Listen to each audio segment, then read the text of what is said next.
నమస్తే అందరికీ. ఐఎమ్ చంద్రశేఖర్, మహాజన రాష్ట్ర సమితి ఆంధ్రప్రదేశ్.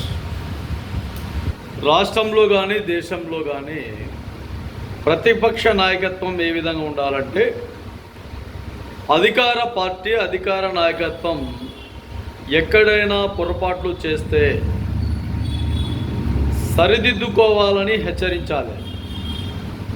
ప్రజలకు అన్యాయం చేస్తుంటే తిరుగుబాటు చేసే విధంగా మీ పోరాటాలు ఉండాలి. ఎక్కడైతే సంక్షేమ ఫలాలు సంక్షేమ పథకాలు ప్రజలకు అందుతున్నాయా అందడం లేదా వాటిపైన ఖచ్చితంగా ప్రశ్నించాలి. ఆ పేదలకు ఆ పథకాలు ఆ ఫలాలు అందే విధంగా సూచనలు ఇవ్వాలి, సలహాలు ఇవ్వాలి. కాకపోతే ధర్నాలు కూడా చేయాలి. అలాగే రాష్ట్రంలో గత ప్రభుత్వం ఏ విధంగా అయితే అరాచకాలు చేసిందో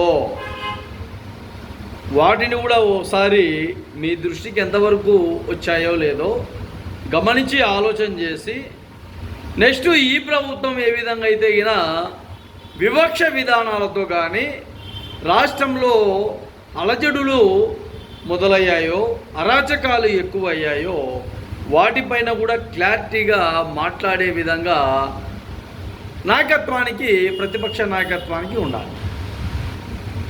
చనిపోయినా ఎవరైనా కానీ అధికారులు చనిపోని, నాయకులు చనిపోని, కార్యకర్తలు చనిపోని ఖచ్చితంగా పరామర్శించడానికి ఏ నాయకత్వమైనా ఏ నాయకుడైనా వెళ్ళాల్సిందే.